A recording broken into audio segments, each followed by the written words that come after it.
ക്ഷേമ പെൻഷൻ തട്ടിപ്പിൽ മുഖ്യമന്ത്രി വിളിച്ച അടിയന്തര യോഗം തുടരുകയാണ്. വിജിലൻസ് അന്വേഷണ നടപടികൾക്ക് തുടക്കമായിട്ടുണ്ട്. ധനമന്ത്രി കെ എൻ ബാലഗോപാൽ, തദ്ദേശ വകുപ്പ് മന്ത്രി എം പി രാജേഷ് തുടങ്ങിയവർ യോഗത്തിൽ പങ്കെടുക്കുന്നുണ്ട്.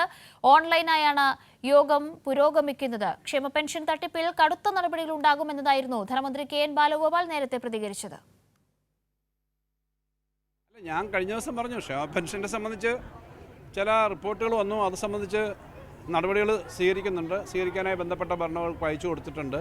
ഇന്റൻഷനുള്ള തെറ്റായ കാര്യങ്ങൾ ആരും ചെയ്യാൻ പാടില്ല. അത്തരം കാര്യങ്ങൾക്ക് ആവശ്യമായ വകുപ്പുകൾ നോക്കി പരിശോധന നടത്തി ആവശ്യമായ നടപടികൾ സ്വീകരിക്കാൻ വേണ്ടി ധനകാര്യ വകുപ്പ് ആ വകുപ്പുകൾക്ക് കൊടുത്തിട്ടുണ്ട്. പക്ഷേ ഇക്കാര്യത്തിനനുസരിച്ച് ആവശ്യമായ വളരെ കർശനമായ നിലപാടുകളാണ് ഗവൺമെൻറ്റിനുള്ളത്. തെറ്റായ കാര്യം ചെയ്തു കഴിഞ്ഞാൽ സ്വാഭാവികമായിട്ട് അതിനകത്ത് നടപടി വരേണ്ടതല്ലേ. വിജിൻ വായാന്തോട് കൂടുതൽ വിവരങ്ങളുമായി ചേരുന്നുണ്ട്. വിജിൻ, അനർഹരായ ഒരാൾ പോലും ക്ഷേമ പെൻഷൻ കൈപ്പറ്റില്ല എന്ന കർശന നിലപാട് തീരുമാനം അത് സർക്കാരിനുണ്ട് എന്ന് നേരത്തെ തന്നെ ധനമന്ത്രി പറഞ്ഞതാണ്. ഇപ്പോഴിതാ മുഖ്യമന്ത്രി അടിയന്തര യോഗം വിളിച്ചിരിക്കുകയാണ്. 2 മന്ത്രിമാർ, ഉന്നത ഉദ്യോഗസ്ഥർ അടക്കമുള്ളവർ ഈ യോഗത്തിൽ പങ്കെടുക്കുന്നുണ്ട്. തീർച്ചയായും 12:30 കൂടി തന്നെ യോഗം ആരംഭിച്ചു. ഓൺലൈനായാണ് യോഗം ചേരുന്നത്. ധനമന്ത്രി കെ എൻ ബാലഗോപാൽ, ഒപ്പം തന്നെ തദ്ദേശ വകുപ്പ് മന്ത്രി എം പി രാജേഷ്, മറ്റ് ഉന്നത ഉദ്യോഗസ്ഥർ തുടങ്ങിയവരാണ് യോഗത്തിൽ പങ്കെടുക്കുന്നത്. എന്തായാലും ഈ സാമൂഹ്യ പെൻഷൻ തട്ടിപ്പുമായി ബന്ധപ്പെട്ട് കർശന നടപടികളിലേക്ക് തന്നെയാണ് സർക്കാർ നീങ്ങുന്നത്. നേരത്തെ തന്നെ മന്ത്രി കെ എൻ ബാലഗോപാൽ ഇക്കാര്യം വ്യക്തമാക്കുകയും ചെയ്തിരുന്നു. വിജിലൻസ് അന്വേഷണത്തിന് നിർദ്ദേശവും നൽകിയിട്ടുണ്ട്.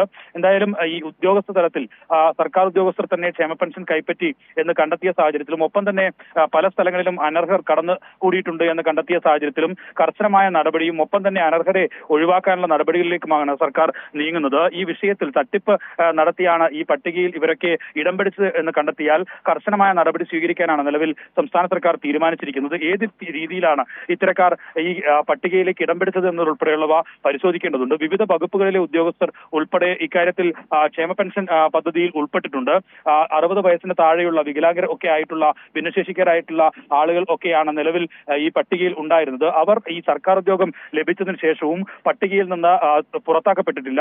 അതാണ് ഇത്തരത്തിൽ സർക്കാർ ഉദ്യോഗസ്ഥർ ഈ പട്ടികയിൽ ഇടം പിടിക്കാനുള്ള കാരണമെന്നാണ് പ്രാഥമികമായി മനസ്സിലാക്കുന്നത്. പക്ഷേ എന്തുകൊണ്ട് ഇത്രയും കാലമായിട്ടും അവർ ഈ പട്ടികയിൽ നിന്ന് മാറ്റിയില്ല, പട്ടികയിൽ നിന്ന് മാറാനുള്ള അപേക്ഷ നൽകിയില്ല എന്നതുൾപ്പെടെയുള്ള കാര്യങ്ങൾ പരിശോധിക്കേണ്ടതുണ്ട്. ഒപ്പം തന്നെ സാമ്പത്തികമായി വലിയ മുന്നോക്കം നിൽക്കുന്ന ആളുകൾ, BMW കാർ ഉപയോഗിക്കുന്ന ആളുകൾ, ആഡംബര ജീവിതം നയിക്കുന്ന ആളുകൾ ഒക്കെ ഈ ലിസ്റ്റിൽപ്പെട്ടത് എങ്ങനെയെന്ന കാര്യത്തിലും അന്വേഷണം നടക്കും. പഞ്ചായത്ത് അംഗങ്ങളും അതുപോലെ തന്നെ അടുത്തിട്ടുള്ള പഞ്ചായത്ത് ഉദ്യോഗസ്ഥരും ഉൾപ്പെടെയുള്ളവർ സ്ക്രൂട്ടിനി നടത്തിയാണ് ഇത്തരം സാമൂഹ്യക്ഷേമ പെൻഷൻ സ്കീമിലേക്ക് ആളുകളെ ഉൾപ്പെടുത്തുന്നത്. അതുകൊണ്ട് തന്നെ ഇത്തരക്കാർ എങ്ങനെ ഈ പദ്ധതിയിൽ ഉൾപ്പെട്ടു എന്ന കാര്യത്തിൽ ഉൾപ്പെടെ ഉള്ള പരിശോധനയാണ് സർക്കാർ നടത്താൻ പോകുന്നത്. എന്തായാലും അക്കാര്യത്തിൽ കർശനമായ നടപടി സ്വീകരിക്കാനാണ് നിലവിൽ ഇന്ന് മുഖ്യമന്ത്രി അടിയന്തരമായ യോഗം ചേരാനുള്ള തീരുമാനമെടുത്തത്. ആ യോഗമാണ് നിലവിൽ നടക്കുന്നത്. ഇക്കാര്യത്തിൽ ഏത് രീതിയിലുള്ള അന്വേഷണം നടത്തണം, വിവിധ വകുപ്പുകളിലുള്ള ആളുകൾ, വിവിധ വകുപ്പുകളിൽ നടത്തേണ്ട അന്വേഷണങ്ങൾ ഉൾപ്പെടെയുള്ളവ ഈ യോഗത്തിൽ തീരുമാനമുണ്ടാകും.